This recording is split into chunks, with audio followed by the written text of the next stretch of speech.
और वक्त है दहाड़ का। इस वक्त वक्फ संशोधन बिल को लेकर लोकसभा में चर्चा चल रही है, क्योंकि आज ठीक 12 बजे वक्फ संशोधन बिल लोकसभा में टेबल कर दिया गया है। नरेंद्र मोदी सरकार इस बिल को आज ही लोकसभा में पास कराना चाहती है, लेकिन विपक्षी दलों की तरफ से इस बिल के विरोध में आवाज सुनाई दे रही है, बुलंद की गई। सरकार की तरफ से जहां पर किरण रिजिजू ने कहा है कि हम संशोधन नहीं लाते तो संसद की बिल्डिंग वक्फ की होती।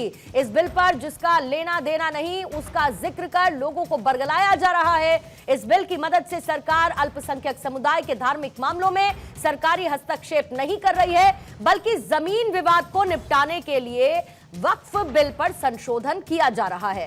इस पर कांग्रेस की तरफ से संसद में गौरव गोगोई, समाजवादी पार्टी की तरफ से अखिलेश यादव, टीएमसी की तरफ से कल्याण बनर्जी और शिवसेना उद्धव गुट की तरफ से अरविंद सावंत ने मोर्चा संभाला है। जबकि सरकार की तरफ से रविशंकर प्रसाद, सरकार के सहयोगी जेडीयू और टीडीपी ने भी समर्थन किया। अनुराग ठाकुर ने इसे लेकर अपनी बात रखी है। उन्होंने साथ ही यह भी कहा है कि मुसलमान इसके पक्ष में हैं। ऐसे में सवाल ये कि कानून पर कोहराम, शुक्रगुजार भाईजान। सवाल यह भी कि वक्फ को नया आकार, टूटेगी भ्रम की दीवार। बहुत सारी प्रतिक्रिया उससे पहले आई हैं, आपको सुनवा देते हैं, फिर उसके बाद सवालों का जिक्र और साथ ही दहाड़ की चर्चा की शुरुआत। अगर आप सच्चे दिल से सोचते हैं और मन साफ होते हैं तो आप तर्क पे जाते हैं। इस संशोधन बिल में जो जो तर्क है आप उसमें बात कीजिए। आप उसको छोड़ के जो कोई लेना देना नहीं है बिल में, उसका बात आप लेकर के लोगों को गुमराह करने का, बरगलाने का काम जो किया है, उसको मैं शुरू में साफ करना चाहता हूं। जिस दिन भी ये बिल इंट्रोड्यूस हुआ उस दिन भी आदरणीय मंत्री को मैंने सुना और आज भी मैंने उनको सुना। जिस दिन उन्होंने इंट्रोड्यूस किया उस दिन भी अगर आप उनका स्टेटमेंट पढ़े तो उन्होंने कहा कि इसको बिल लाने से पहले बहुत विस्तार रूप से इस बिल पर चर्चा, इस बिल की लाने के लिए चर्चा हुई थी। सर, पूरा का पूरा मिसलीड। तो आइए सवालों का जिक्र करते हैं। पहला सवाल आज जिसके इर्द गिर्द रहेगी चर्चा, कानून पर कोहराम, शुक्रगुजार भाईजान। वक्फ को नया आकार, टूटेगी भ्रम की दीवार। पुराने वक्फ की विदाई, अब जाकर वो घड़ी आई। विपक्ष कितना मजबूत या फिर हो जाएगी टूट फूट। वक्फ से गरीब मुसलमान खुश, विपक्ष क्यों ना खुश है। चारू आपके साथ शुरुआत करूंगी और 1 मिनट का टाइमर साथ ही चारू में रख रही हूं, कंफर्म कीजिएगा चारू है हमारे साथ। ठीक, चारू 1 मिनट का टाइमर रखूंगी। पहला सवाल सिर्फ ये कि लगातार आपकी सरकार ने ये कोशिश की और आज भी सदन में लगातार इस बात को क्लियर किया जा रहा है कि कैसे जो विपक्ष एक नैरेटिव बनाने की कोशिश कर रहा है वो पूरी तरीके से गलत है। मुसलमानों के साथ कोई धोखा नहीं हो रहा है, लेकिन उसके बावजूद नंबर गेम आपके साथ है। क्या आपको लगता है कि इसके अलावा भी सरकार के पास आने वाले वक्त में चुनौतियां होंगी कि एक विशेष समुदाय को इस बात को लेकर कन्विंस करना कि हम आपके हित के लिए काम कर रहे हैं? नमस्ते। देखिए, हमारे देश के विपक्ष की सबसे बड़ी समस्या ये है कि झूठ और डर फैलाने के अलावा कुछ कर नहीं पाते। अगर आज आप मुसलमान समाज की बात करते हैं तो आप उस समाज के बहुत बड़े हिस्से को परे क्यों छोड़ देते हैं? आप बोहरा की, आगा खानी की, पसमंदा की महिलाओं की बात क्यों नहीं करते? अगर नए वक्फ बोर्ड में इन सबको भी जगह मिलती है तो उससे आपको आपत्ति क्या है? दूसरी बात यह है कि जिसको आप एक हिंदू मुस्लिम का मसला बना रहे हो, सरकार को एंटी मुस्लिम बताने की कोशिश कर रहे हो, ये केवल एक लैंड रिफॉर्म है, ये प्रॉपर्टी रिफॉर्म है। आप इसको धर्म के रंग से क्यों देखते हो? क्या आपने धर्म का इतना बड़ा चश्मा पहना है कि इसके अलावा आपको कुछ दिखाई नहीं देता? क्या चर्च के पास जमीन नहीं होती है, मंदिर के पास जमीन नहीं होती? इससे तो कभी कोई समस्या खड़ी नहीं हुई। अच्छा, आज ये गैर संवैधानिक कैसे हो सकता है जब 5 बार आप पहले अमेंडमेंट ला चुके हो, तब तो आपको कुछ गलत दिखाई नहीं दिया। अच्छा, इस बार भी ये जेपीसी के पास गया है, डिस्कशंस पूरे तरीके से हुए हैं, एक एक बात को साफ तरीके से जवाब के साथ हमने सबके सामने पेश किया है। तो आप बिना किसी वजह के क्रिटिसाइज करेंगे कि देश को आगे बढ़ाने का कोई तरीका नहीं है। हम यहाँ पे समाज की बात कर रहे हैं, बच्चों की बात कर रहे हैं, बुजुर्गों की बात कर रहे हैं, पढ़ाई लिखाई की बात कर रहे हैं, अनाथ आलय की बात कर रहे हैं, अस्पताल की बात कर रहे हैं। इस सब बातों के परे आपको हर चीज में बस हिंदू मुस्लिम मुस्लिम दिखता है। ठीक है, क्यों हिंदू मुसलमान अशांत त्यागी हो रहा है और दिक्कत क्या है? अनुराग ठाकुर जब ये कहते हैं कि भारत में अंबेडकर का संविधान चलेगा और ये वो संविधान है जिसकी प्रति आप लोग हाथों में लेकर घूमते हैं, ना कि मुगलिया फरमान चलेगा यहां पर, ये बात जब क्लियर हो रही है तो फिर क्या विपक्ष भ्रम की स्थिति फैला रहा है या फिर कोरी सियासत हो रही है? मेरा स्ट्रेट सवाल इसीलिए है क्योंकि अभी तक सरकार ये कह रही है कि कोई भी ऐसा डिस्प्यूट नहीं होगा जो पहले की किसी मस्जिद, किसी दरगाह, किसी मकबरे, किसी कब्रिस्तान को लेकर है। हम किसी चीज को नहीं छोड़ेंगे, बस वो वैध होना चाहिए। तो फिर इसमें दिक्कत कहां पर है? अगर सब कुछ वैध है तो ठीक है ना, ऑल इज वेल।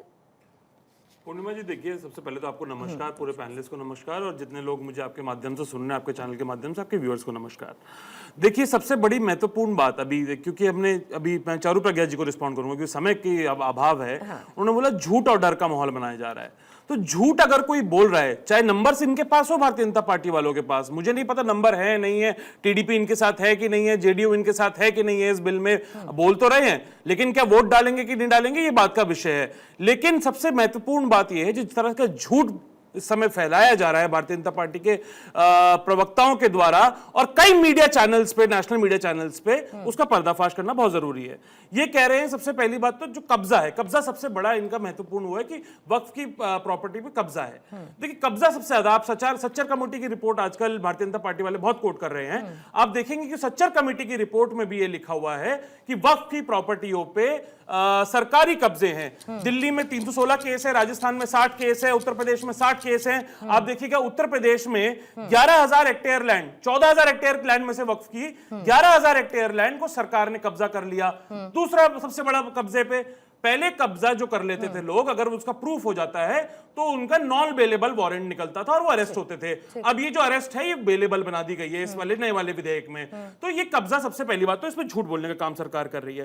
दूसरी सबसे महत्वपूर्ण बात, देखिए, मैं हिंदू धर्म का अनुयायी हूं, आप भी हिंदू धर्म के अनुयायी हैं, मैं प्रैक्टिसिंग हिंदू हूं और आप भी शायद प्रैक्टिसिंग हिंदू हैं।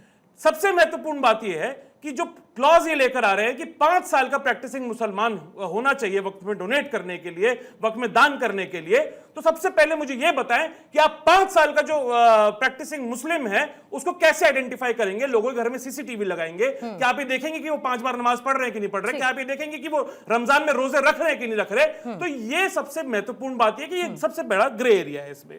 तीसरी बात, ये डिजिटाइजेशन की बात कर रहे हैं। इन्हीं के सांसद, इन्हीं के मंत्री रहे माइनॉरिटी अफेयर्स के मुख्तार अब्बास नकवी जी ने बोला था कि 99% से ज्यादा, यानी कि लगभग पूरी प्रॉपर्टीज वक्फ की आइडेंटिफाई हो चुकी है, डिजिटाइज हो चुकी है और उनकी मैपिंग हो चुकी है। तो ये दोबारा से जो डिजिटाइजेशन की प्रक्रिया है, ये कौन से साल की बात है? कौन से साल की बात? 2019 की बात है, 2019 से 2024-25 तक आते आते क्या ये संपत्तियां नहीं बढ़ी होंगी? जस्ट एक जनरल रिक्वेस्ट। एक बार बिल्कुल सही बात है, 2019 से लेकर 2024 तक ये बिल्कुल बढ़ी होंगी, 2025 तक बढ़ी होंगी।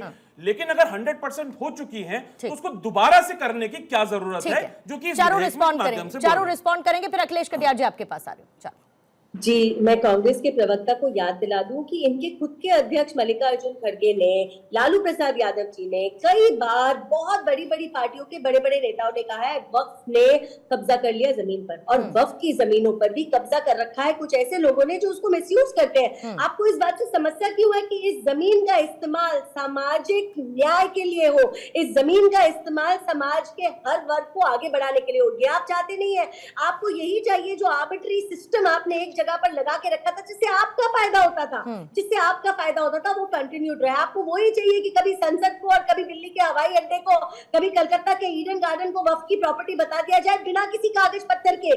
पूनम जी, ये वही लोग हैं जो कागज नहीं दिखाएंगे। बट वो तो क्लेम डिसमिस हो गए ना, ये बहुत सारे ये क्लेम तो डिसमिस हो गए ना चारू, ताजमहल से लेकर फिर आपने बहुत सारे नहीं, बिल्कुल पूर्णिमा जी एक सेकेंड, पर ऐसे 21,000 केस आज भी हमारी कोर्टों में दर्ज है और इस केस में हर चीज प्रूव करने का ओनस वक्फ के ऊपर नहीं होता। उनको कोई जिम्मेदारी नहीं लेनी होती, वो एक तरफा चाहे अंधेरे में तीर छोड़ दे, उसके बाद भी हमारे कोर्ट्स के ऊपर बर्डन बढ़ता है। अगर सिस्टम को सिस्टमैटिक करा जाए, ट्रांसपेरेंट करा जाए, सबका रिप्रेजेंटेशन करा जाए और सच में समाज में न्याय देने की बात करी जाए, तो कांग्रेस को आपत्ति क्यों है? ठीक है, जल्दी से सबसे महत्वपूर्ण देखिए, इसमें अभी बात हुई कि केसेस पे, क्योंकि ट्रिब्यूनल का जो एक वो चलाया जा रहा है, पूरे शगुफा चलाया जा रहा है और एक झूठ बोला जा रहा है इस समय कि जो ट्रिब्यूनल है, अगर उसने कोई रूलिंग कर दी किसी को आपत्ति होती है या कोई जो डिस्प्यूट होता है उसमें अगर ट्रिब्यूनल ने रूलिंग कर दी उसके बाद कोई जवाबदेही नहीं है, ऐसा नहीं है। संविधान में जो प्रावधान है आर्टिकल 277 यानी कि आप एक मिनट चारू जी, मैं आपके बीच में नहीं बोला था। और संविधान का आर्टिकल 226 जो रिट पिटीशन के लिए है वो आपको एक अधिकार देता है कि अगर आपको जो वक्फ ट्रिब्यूनल का जो फैसला है वो नामंजूर है तो आप जाके हाई कोर्ट में अप्लाई कर सकते हैं। अगर आप हाई कोर्ट से भी नाखुश है फैसले से तो आप जाके सुप्रीम कोर्ट में अप्लाई कर सकते हैं। और आप इसके महत्वपूर्ण जो केसेस हैं वो देश के कई हाई कोर्टों में और कई हमारे जो देश का माननीय उच्च न्यायालय है सुप्रीम कोर्ट में चल रहे हैं। एक महत्वपूर्ण बात, क्योंकि देखिए महिला है तो महिलाओं की बात ये कर रहे हैं कि महिलाओं को हमने इंक्लूड कर दिया। 2013 का जो संशोधन है जो हमारे समय पे आया था, कांग्रेस पार्टी के समय पे, यूपीए के समय पे, उसको भी एक बार आप पढ़ के आइए कि 2013 से ही जो महिलाएं हैं उनको जगह दी गई थी वक्फ बोर्ड में। आप राजस्थान वक्फ बोर्ड उठा के देख लीजिए, उसमें भी महिलाएं नॉमिनेट हो चुकी हैं। तो ये एक झूठ का जो माहौल बनाया जा रहा है पूरे विधेयक को लेके, इसका विरोध है। नंबर है नहीं है वो बात की बात है, जब उस पे मत पड़ेगा तब की तब देखी जाएगी कि वो पास होगा कि नहीं होगा। ठीक है चारू प्लीज थोड़ा सा जी आपकी बात पूर्णिमा जी, मुझे मालूम है और भी बहुत सारे आपके पैनलिस्ट हैं, जल्दी से मैं एक बात का जवाब देना चाहूंगी। क्योंकि आप ये बात मानते हो कि ये सारे किस्से कोर्ट कचहरी में जाते हैं, ठीक है, लेकिन आप ये भी मान रहे हो कि इसको सरकारी कोर्ट सरकारी तौर तरीका गवर्न करते हैं, तो हुआ ना ये सेक्युलर, ये तो लैंड लॉ है ना, ये तो प्रॉपर्टी लॉ है। प्रॉपर्टी लॉ को आप एक धर्म के तराजू में कैसे तोड़ सकते हो? ठीक है, लेकिन एक और मुझे प्लीज थोड़ा सा समय दीजिएगा, मुझे बाकी 30 सेकंड दे दीजिए। बोलिए। वक्फ क्या है? वक्फ एक मुसलमानों के लिए, अपने बच्चों के लिए, विधवा महिलाओं के लिए, अपने बुजुर्गों के लिए, उनका कब्रिस्तान बनाने के लिए या फिर उनके लिए मस्जिद बनाने के लिए, जो पूजा पाठ होती है उनकी, उसके लिए बनाई हुई एक बॉडी है। उसको कौन समझ सकता है? एक ट्रस्ट है। उसको ना कोई धार्मिक संस्था है वो, ना कोई धार्मिक संस्था है, लेकिन बनाई तो बिल्कुल भी नहीं है। वर्ड कहां से आया? एक ट्रस्ट है। वक्फ जो एक शब्द है वो का मतलब होता है रोक देना, ठहर जाना, अरब से आया, रोक देना, ठहर जाना, बिल्कुल ठीक अरब से आया, उसका अर्थ और वो होता। उन मुसलमानों को मुसलमानों के लिए है। तो उसमें सेक्युलर शब्द घुसा के अगर कोई भ्रष्टाचार कर रहा है तो भारतीय जनता पार्टी कर रही है, क्योंकि आप किसी के धर्म के मामले में, मेरे धर्म के मामले में अगर कोई भी धर्म से कोई लेना देना नहीं, मेरे धर्म के मामले में अगर कोई भी ये जमीन देखिए, क्योंकि आप लोग बार बार जमीन का जिक्र करें, चारू ठीक है।